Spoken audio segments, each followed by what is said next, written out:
our name is Sophia and Grace, and we currently serve AMC, and today we will be presenting about Ukraine. Ukraine has a population of 41 million people. The main language spoken in Ukrainian. The government in Ukraine is unitary semi-presidential republic. Ukraine has a mixed economic system which is a combination of capitalism and socialism. The main religion of Ukraine is Orthodox Christianity. Ukraine had multiple conflicts with the nation before the war began this year. The armed conflict in the Donbas region of eastern Ukraine poses a grave threat to civilian safety and block access to food, housing, and schools. A spike in hostilities led to civilian casualties. Russia-backed armed groups in Donetsk and Luhansk regions continue to torture, detain, and disappear citizens and deny them access to medical care. Impunity for torture and other ill treatment is a problem. There have been 79 new cases of torture and 1,918 of alleged abuse of authority by law enforcement officers from January to December. Gender-based violence and discrimination, especially against women, and domestic violence remain widespread. In the first half of 2021, there had been a sharp increase in attacks against LGBTQ, anti-corruption, and women's rights activists. Roma people and ethnic group remain the target of online hate speech and occasional physical violence. Physical attacks and online threats against human rights defenders, anti-corruption activists, environmental activists, and independent journalists have been numerous. Russian authorities in Crimea continue to persecute and imprison Crimean Tatars who are banned in Russia as a terrorist organization but legal in Ukraine. Russian authorities continue to enlist male occupied in Crimea to serve in Russia's armed forces. Now we will discuss the history of Ukraine that led to the present war. Since 1764, Catherine the Great incorporates Ukraine into Russian empires. In 1917, the Russian and Civil War affected the Russian Empire in Ukraine, which resulted in over 1.4 million deaths and homeless. In 1922, the USSR was founded after the Russian Revolution overthrew Tsar Nicholas II. The USSR consisted of Ukraine, Russia, Armenia, and other countries. In 1991, Ukraine declares independence, and Russia and Ukraine signed an accord that recognized that Soviet Union was dissolved. In 1994, Ukraine gives up nuclear arsenals in exchange for Russia to respect the independence and sovereignty of Ukraine. In 2004, Viktor Yanukovych won the presidential election, but this election was later revealed to be rigged. The public began to support the other candidate, Viktor, when he suddenly became ill. It was proven that he was poisoned with some suspicion that Russia was involved. In November 2013, the Euromaidan protest started after President Yanukovych moved away the association agreement with European Union and turned to make better relations with Russia. The public wanted President Yanukovych to resign, and the member of parliament voted to remove him from office. This was considered a coup by Russia, which ultimately made President Putin prepare to annex Crimea on February 23, 2014.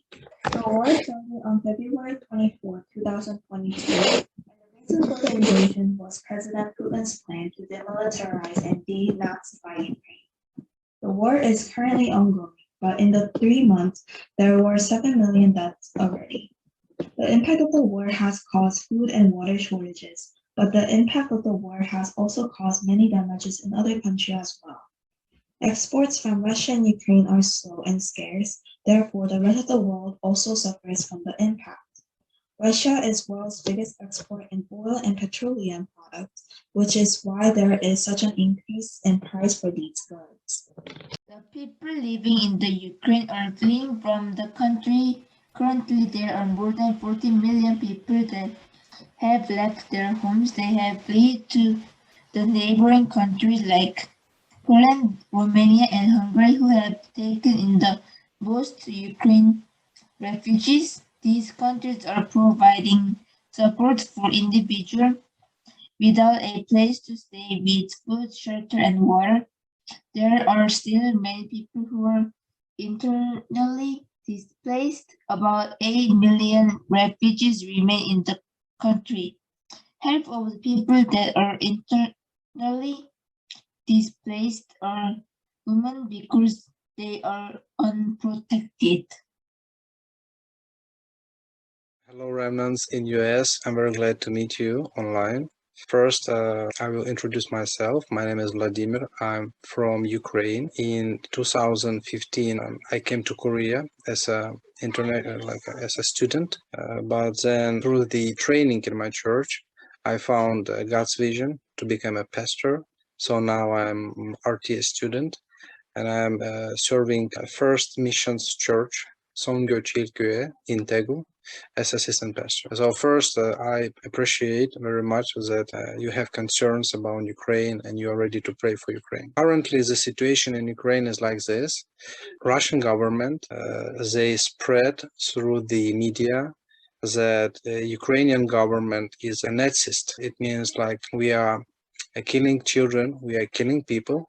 That's why Russian government want to protect Ukrainian nation, and they invaded into Ukraine and not fighting with the soldiers. They're destroying just the cities, just a building. They're destroying villages by missiles, killing citizens. But from the perspective of Russian people, Russian government protects Ukrainian people. But it is a totally lie. That's why now we see the like a propaganda of Russian government in the east of Ukraine, in the north of Ukraine. We have a battle against Russian soldiers. But first of all, we have ideological battle because Russia wants to conquer Ukraine and not to let NATO bases be established in Ukraine. But Ukraine want to be independent, want to do its own choice about future, but Russia doesn't like it. Now we have this political and ideological battle. And besides that, Ukraine, it is maybe the only country among Russian-speaking country where you have freedom of your faith. So if you go to Russia or Kyrgyzstan or Kazakhstan, if you do some evangelism activities or missions activities, probably you will be persecuted or stopped by government.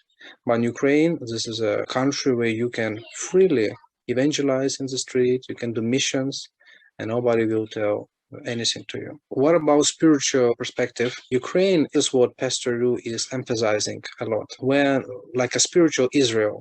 Now Ukraine is a spiritual Israel because Ukraine received gospel 15 years ago, but first generation of the pastors, unfortunately, they couldn't enjoy this gospel. Even though we received gospel 15 years ago, we didn't do missions. So Ukraine is very, very close to Europe, and many Korean pastors who come to Ukraine, train Ukraine disciples. They always emphasize Europe evangelization through Ukraine. Speaking honestly, Ukraine churches fighting between each others. Remnants, they see the situation, they leave the church.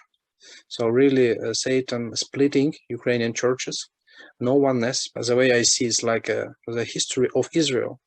Israel received gospel, but it didn't relay gospel. That's why God allowed war to happen, renovate, to update spiritually Israel, and God sends them to powerful nations. The same happened to Ukraine. Ukrainians didn't do mission. That's why God forcefully sent now Ukraine to Europe, and America is helping a lot. What we need to do is really come to our senses, do what church should do. Gospel movement beyond the churches, not my disciple, not my church, but beyond churches, beyond my disciples. Form oneness, start doing missions work, and raise up remnants. I think this is a like new beginning for Ukraine.